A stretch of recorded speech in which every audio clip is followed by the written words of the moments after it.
Many victims of gang stalking complain of headlight harassment, that they're saying their perpetrators are flashing the high beams or driving with high beams.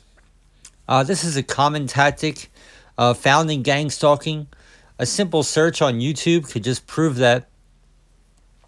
And in this video, we're just going to discuss why the gang stalkers do this. The answer is actually pretty simple. The reason they use high beams is to simply hypnotize their victim. And why do they need to keep their victim hypnotized? I think it's just part of the brainwashing process, the ongoing brainwashing process. When you are in derision, when you are hypnotized, it's easy to get brainwashed. It's easy to get false ideas through. You're more susceptible to trauma, which of course gang stalking is trauma-based mind control. And so it's just one tiny stroke of a much broader stroke. Just one of the many tactics they use to keep their victims hypnotized and brainwash them away from God.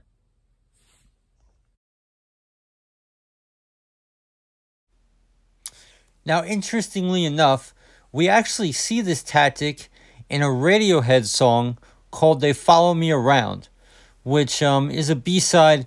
And first of all, I'm not promoting secular music. I'm especially not promoting Radiohead, though I used to be a big fan of them in my old life. But they do not serve God. I'll just leave it at that. But in this song, They Follow Me Around, there's clearly singing about gang stalking in at least some of the verses, specifically this tactic of them using high beams on them. Now listen, it's not only the children of God who get gang stalked. The devil gang stalks their own.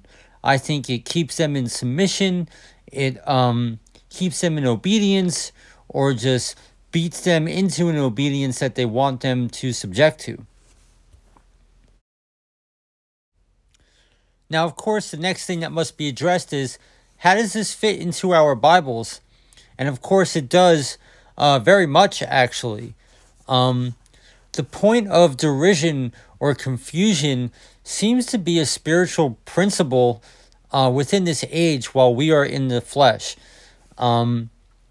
Since the devil, through their tactics, loves to confuse, and he is the author of confusion, and loves to confuse their victims. What we read in the Bible, in God's judgment, his recompense, he will put them in derision.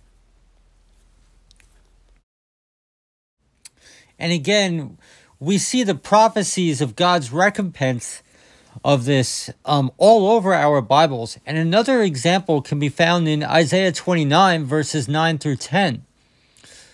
Pause and wonder, blind yourselves and be blind. They are drunk, but not with wine. They stagger, but not with intoxicating drink. For the Lord has poured out on you the spirit of deep sleep, and has closed your eyes, namely the prophets, and he has covered your heads, namely the seers. The truth is, at its core, the foundations of gang stalking are biblical. Rooted in the enmity God decreed between his children and the children of the devil, back in the garden, as it is written in Genesis 3:15. The gang stalking phenomenon is rapidly out of control in our society within these last days. If you find yourself to be a victim of gang stalking, the devil has wished to sift you as wheat.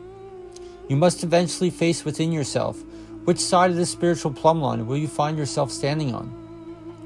If you wish your soul not to be scalped, the answers you're looking for are in the blood of Jesus Christ. This is the truth the world does not want you to know.